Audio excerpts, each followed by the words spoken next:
الحمد لله الذي أحال النكاح وندب إليه والذي هرم شفاء ووعد عليه.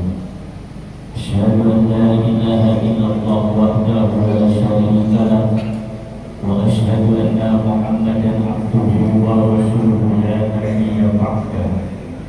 اللهم صل وسلم وبارك على سيدنا محمد وعلى آله وأصحابه ومن تبعه إلى يوم الدين. أما بعد فيا أيها الحاضرون الكرام، أوصيني وإياكم بتقوى الله وطاعته وقد فاز المتقون. واتقوا الله ومن يتق الله يجعل مخرجا ومن يتق الله يرزقه من حيث لا يحتسب. Pertama, marilah kita panjatkan puji dan syukur kepada Allah Subhanahu wa taala. Kedua, salat dan salam semoga dilimpahkan dan dicurahkan kepada uswatuna nabiyina Muhammad sallallahu alaihi wasallam. Yang ketiga, bicara tentang nikah. Nikah ini adalah salah satu di antara kebesaran Allah atau tanda-tanda kebesaran Allah Subhanahu wa taala. Tadi Qari sudah membacakan A'udzu billahi minasyaitonir rajim. Bismillahirrahmanirrahim. Wa min ayatihi an khalaqa lakum min anfusikum azwajan taskunu ilaiha wa ja'ala bainakum mawaddatan wa rahmah. Jadi antara tanda-tanda kebesaran Allah, Allah telah menciptakan bagi kamu pasangan supaya dengan pasangan itu kamu mendapatkan ketenangan, dan Allah telah menjadikan di antara kamu adanya mawaddah, rasa cinta karena nafsu, warahmah, dan cinta karena kasih sayang. Ayat tersebut jelas bahwasanya adanya pasangan menjadikan adanya syariat nikah, dan itu merupakan salah satu di antara kebesaran Allah. Apa kebesaran Allah di dalam peristiwa atau ibadah nikah? Atau apa dahsyatnya ibadah nikah? Pertama, ternyata ibadah nikah bisa menjadikan orang itu mendapatkan sakinah atau ketenangan. Nabi Adam alaihissalam ketika Allah ciptakan di surga dan belum diciptakannya Siti Hawa, maka Nabi Adam sering dan menung ditanya oleh Allah, wahai Adam, apakah surga ini tidak nikmat-nikmat ya Allah? Apakah fasilitasnya masih ada yang kurang, sudah lengkap ya Allah? Terus apa yang membuat kamu termenung?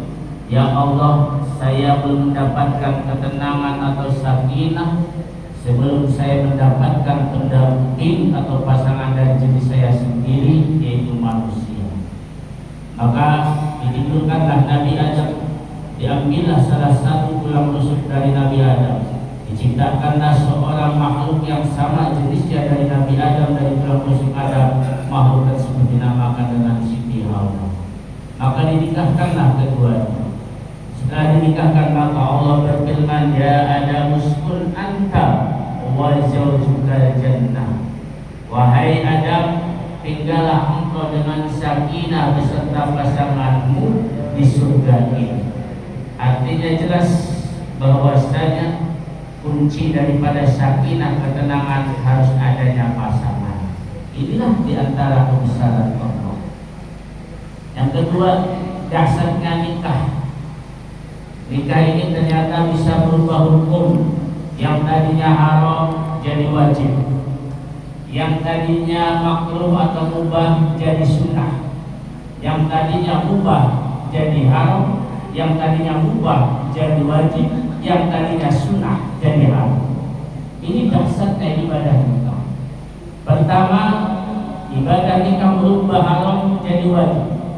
Hubungan badan laki-laki dengan perempuan hukum asalnya adalah haram, tetapi melalui ibadah nikah maka hubungan badan yang tadinya haram berubah menjadi wajib. Yang kedua, yang tadinya mubah atau makruh jadi sunnah. Bercanda, bergurau, guyonan, gelewehan, hukum asalnya adalah mubah atau mungkin makruh kalau keterlaluan.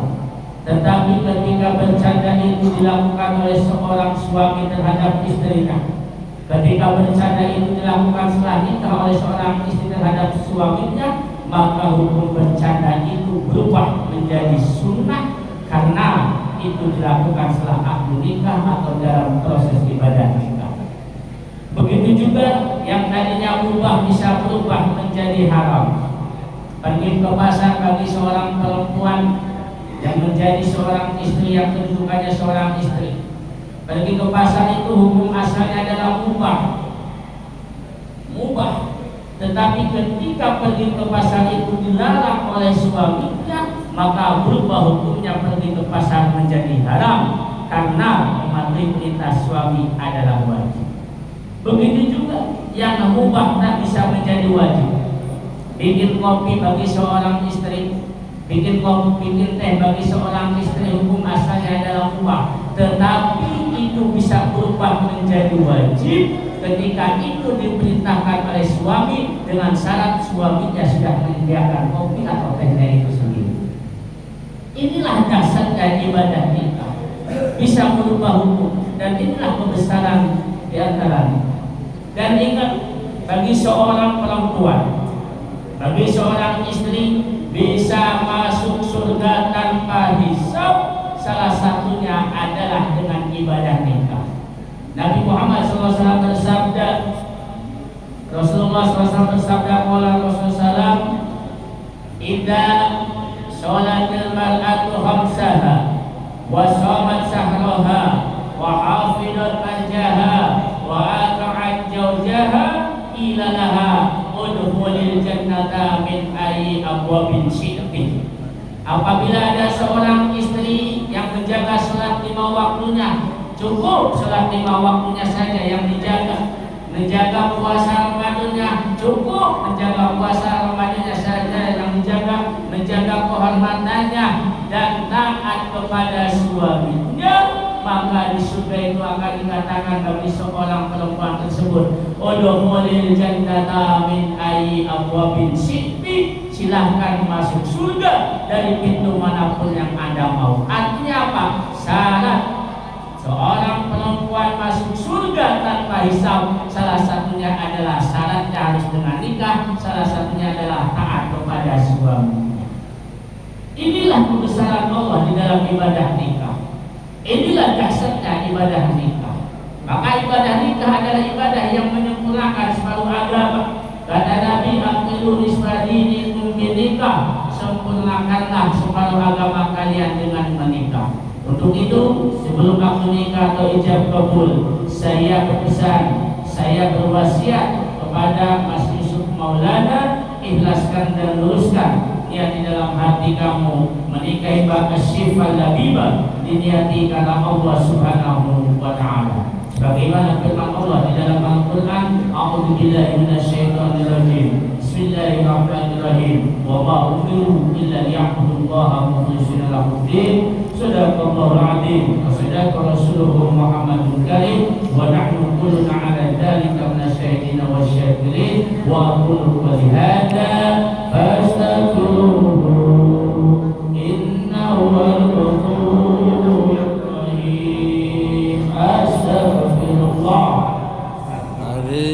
alladzi la ilaha illa huwal hayyul qayyum wa atubu ilaihi. Astaghfirullah alladzi la ilaha illa huwal hayyul qayyum wa atubu ilaihi. Astaghfirullah